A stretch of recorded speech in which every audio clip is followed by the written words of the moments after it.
Said ibn Muaz radhiyallohu anhu yetakchi va sharaf egasi bo'lib, bu sharaf uningga Alloh taolo tarafidan berilgan. U islomga kirganda yeshi kichik edi.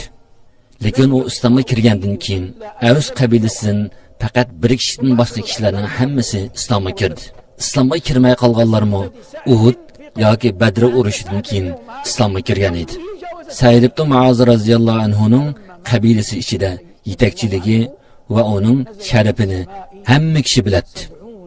U faqat 30 yoshida olamdan o'tdi. Uning jinoz namoziga uni uzatish uchun 70 ming farishta tushgan edi. Biroq bundoq bo'lishdiki sidimidi?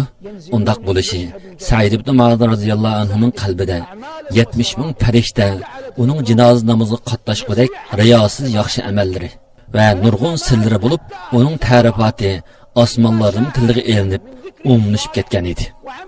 U jon uzishdan ilgari uning yaxshi amallarining tiliga elinishi va uning yaxshi amallarining osmonga o'rilishi umlashib ketgan.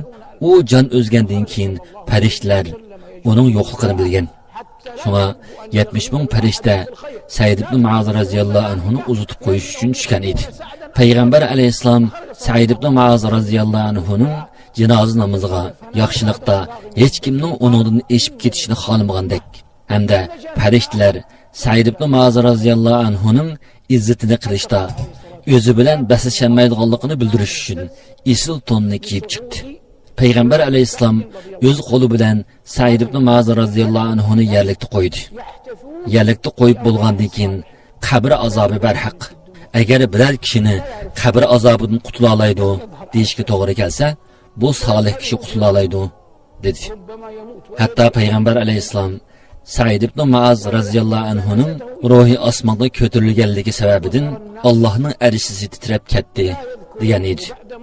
Yuqoriqilardan osmondagi farishtalarning solih kishilarning ruhlarini qarshi oldiganligini bilib olg'ili bo'ladi. Dunyoda bir qism kishilar borki, uni hech kim tunmasligi mumkin. U ekranlardami ko'rinmasligi, hatto uning qo'shnisimi uni tunmasligi mumkin. U olamdan o'tgandimi, uni hech kim bilmasligi mumkin. Uning janozasini ozlo odam ko'tarib, u olamdan o'tib, bir qancha kundala uni unutib ketishi mumkin. Ammo uning Allohning oldidagi amallari osmondagi farishtalarning qarshi elishiga erishib, Allohning oldida yuqori maqomga erishishi, uning qabrisi ko'z yetkichilik uzunlikda kengaytilishi, Allohning katta rahmatiga erishishi mumkin. İnsanın hamma ishlari uning qalbida omonat qo'yilgan sirlar va riyodan xoli yaxshi amallar g'aybni bilguchi Allohga yaqinlashtiradigan muhim omillar qatoridan bo'lib, bu sharaflarga Allah muvaffaq qilgan kishilarla erisha oladi.